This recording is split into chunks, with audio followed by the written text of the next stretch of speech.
Do you know what hell might look like for an arachnophobe? I think it might be something like this. This room is just full of spiders. They're everywhere, on the floor, on the walls, and even falling from the ceiling. What would you do if you were in this room?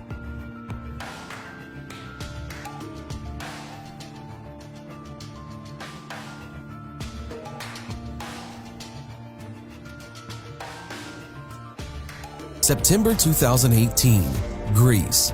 The west coast of the city of Etoliko was completely clouded with cobwebs.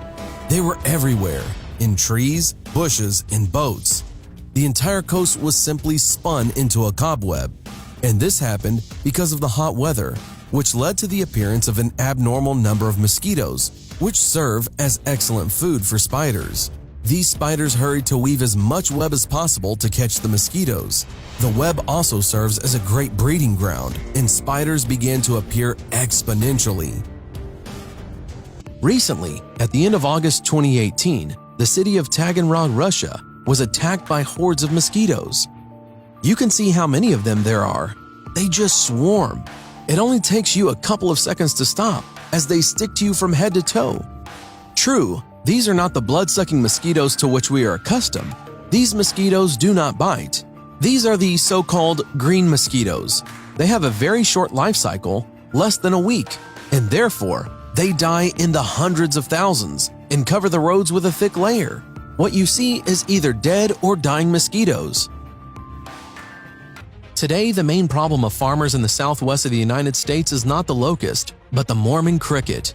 Giant hordes of 2-inch insects covering an area of up to tens of square miles travel across the vast expanse of states, sweeping away everything in their path.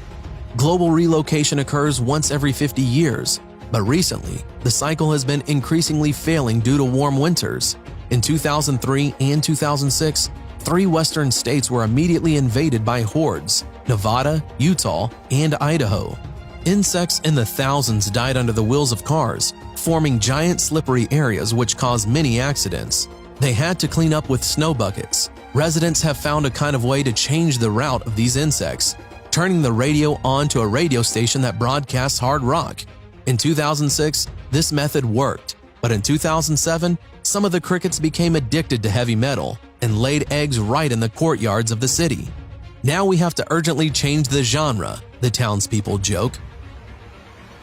Periodically, residents of Eastern North America experience a massive nervous shock, and the truth is, there is little time to prepare in advance. Because every 17 years, a new brood of cicadas rise to the surface of the earth in several states.